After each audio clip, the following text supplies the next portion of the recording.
The night shattered without warning, the sound of a child's scream tearing through the rain-soaked street like broken glass, carrying terror, desperation, and a truth too heavy for her small chest to hold.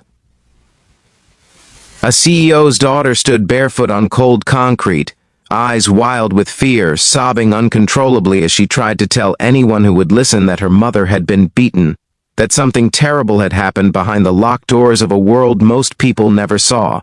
That single moment, raw and exposed, became the spark that pulled a quiet single father out of the shadows and into a battle that would change every life involved. If you believe in kindness, in second chances, and in ordinary people rising when it matters most, please take a moment right now to like this video, share it with someone who needs hope, leave a comment, and subscribe to the channel. Your support helps stories like this reach hearts that need them. The single dad had been finishing a long shift at a 24-hour convenience store, his back aching and his hands smelling faintly of cardboard and detergent. Life had narrowed for him over the past few years into survival mode. Wake up early, pack lunches, work double shifts, pick up his son from his sister's apartment. Repeat. He did not complain because complaining never paid the bills or fixed the silence at home left behind by a wife who had died too young. People in the neighborhood knew him as polite, forgettable, the kind of man who stepped aside on sidewalks and kept his eyes down.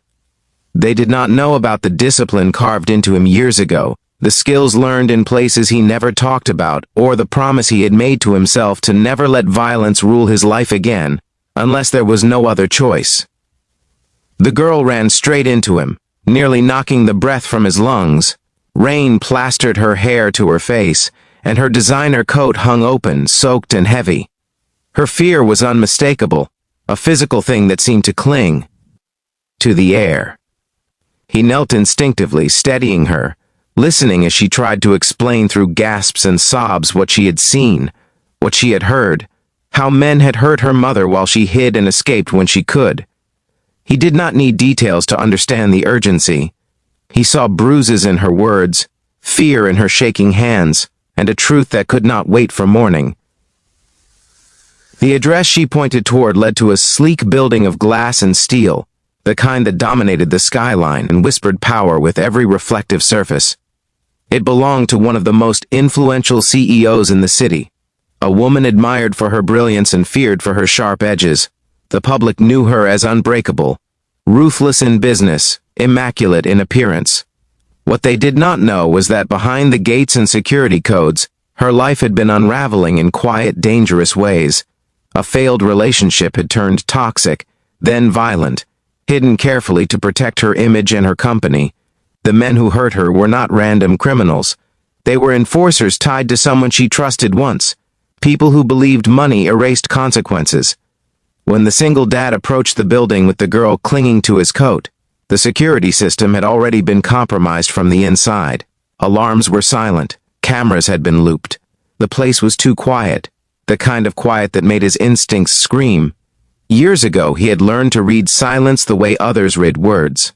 His heart pounded not from fear for himself, but from the memory of what unchecked violence did to families, to children who carried screams into adulthood. He made a choice then, a heavy one, to step fully into a past he had tried to bury. Inside, the air smelled of metal and expensive perfume, of something broken. He moved carefully, placing the girl behind a reinforced desk and telling her to stay low, though he avoided speaking in direct quotes, letting his actions convey urgency. He used his body as a shield, listening, calculating. The men upstairs were confident, careless, assuming their power insulated them. They underestimated the quiet man in worn shoes who had once been trained to survive chaos, to disable without killing, to end threats swiftly when innocent lives were at risk. What followed was not flashy heroics but controlled precision.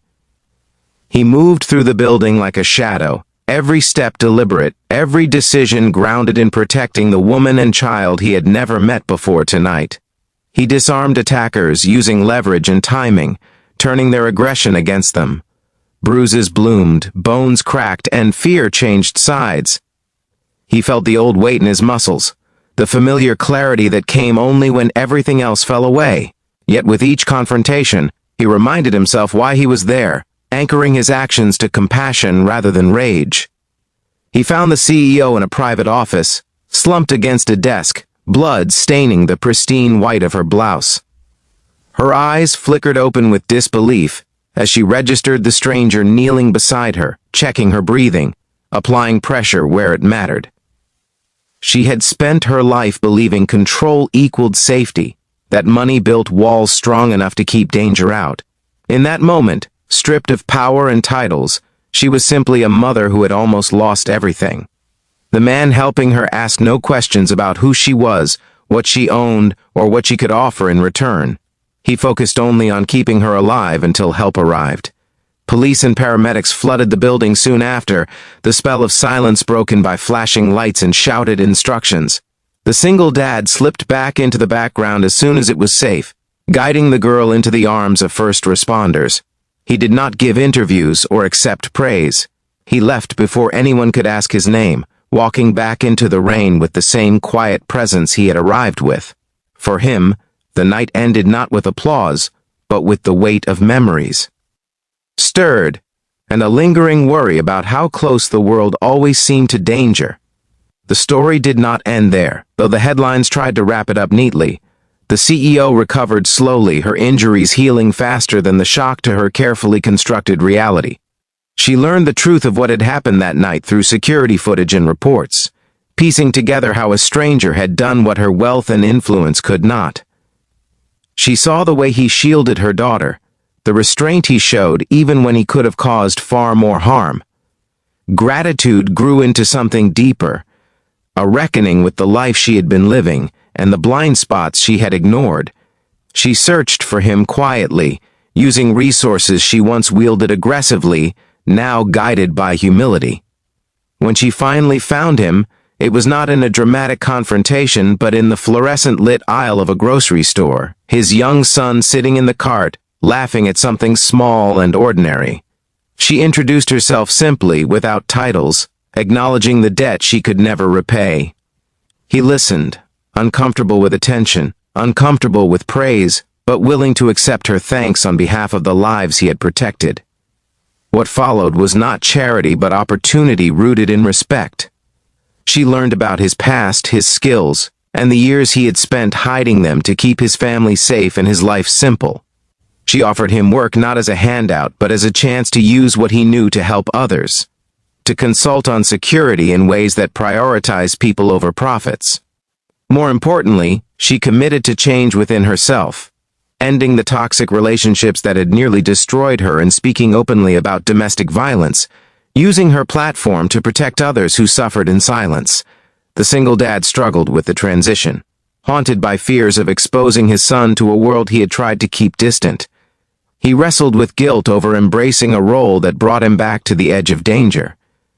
But he also saw the impact of his choices ripple outward, saw his son learn that strength could be quiet, that standing up for others did not require losing oneself. Slowly, cautiously, life began to widen again, offering moments of light he had not allowed himself to hope for. The CEO's daughter visited often, no longer afraid of loud noises or sudden shadows. She laughed freely, her nightmares fading as trust replaced terror. She clung to the single dad not as a savior but as a safe presence, a reminder that goodness could appear in unexpected forms. Her mother watched these moments with tears she no longer hid, understanding at last that vulnerability was not weakness but the foundation of real connection. Years later, the night of rain and fear became a turning point, spoken of not as a scandal, but as a testament to humanity. The single dad never called himself a hero. He saw himself as a father who did what any decent person should when faced with injustice. The CEO rebuilt her life with intention, measuring success not only in numbers but in lives protected and healed. And a little girl grew up knowing that when the world broke open around her, a quiet man stepped forward and changed everything. If this story has touched your heart, if it reminded you that courage often wears ordinary faces, please take a moment now to like this video, share it with someone who needs hope, and subscribe to the channel. Your engagement helps keep these stories alive and reaching those who may be standing on the edge of despair. Before this story ends, we have a special request for you. Please comment below with the words "kindness still wins" if you believe that compassion can change lives, even in the darkest moments. The night began with a child's scream and ended with a future rewritten, proving that secret strengths, when guided by love, can transform pain into purpose and fear into something quietly, enduringly beautiful.